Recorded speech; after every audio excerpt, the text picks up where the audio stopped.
Նրանք չգիտեն Աստծո կատարյալ կամքը իրենց կյանքի համար, ահա թե ինչու երբ Աստծո խոսքը գալիս է ձեզ, նա սկսում է սովորեցնել ձեզ եւ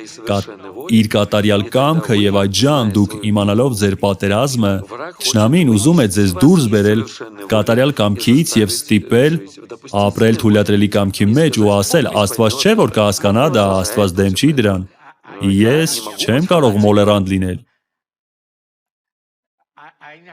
Ինձ պետք չէ վախենալ դրանից, Աստված սիրում է ինձ։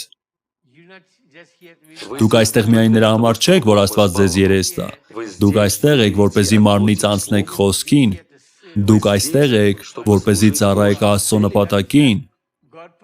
Աստծո նպատակն այն չէ, որ դուք պարզապես աշխատեք Բուրգեր Քինգում եւ համբուրգերներ վաճառեք կամ տաքսի քշեք։ Կամ դուք տեսնում եք մարդու, ով ասում է, սա Աստծո նպատակն է իմ կյանքի համար, ոչ։ Իսկ օրվա վերջում դուք ասում եք, դե դուք հաշվում եք, թե քանի կիլոմետր եք քշել, դուք հաշվում եք, թե քանի մարդու եք տեղափոխել եւ այդպես շարունակ, ոչ, ձեր կյանքը մի ավելի մեծ բան է, Աստված ձեզ երկրի վրա է դրել, որպեսզի երկիրը դպրոց է, երկիրը փորձադաշտ է, երկիրը այն վայրն է, որտեղ Աստված կարող է մեզ ցույց տալ իր հատկանիշները, որտեղ միայն երկրի վրա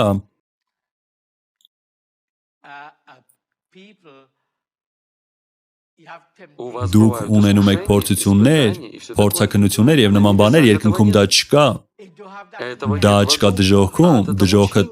դա տանջանք է, դժոխքում փորձություններ չկան, դժոխքը տանջանք է։ Դուք ընկնում եք այնտեղ, որտեղ այստեղ երկրի վրա դուք տապալել եք բոլոր քննությունները։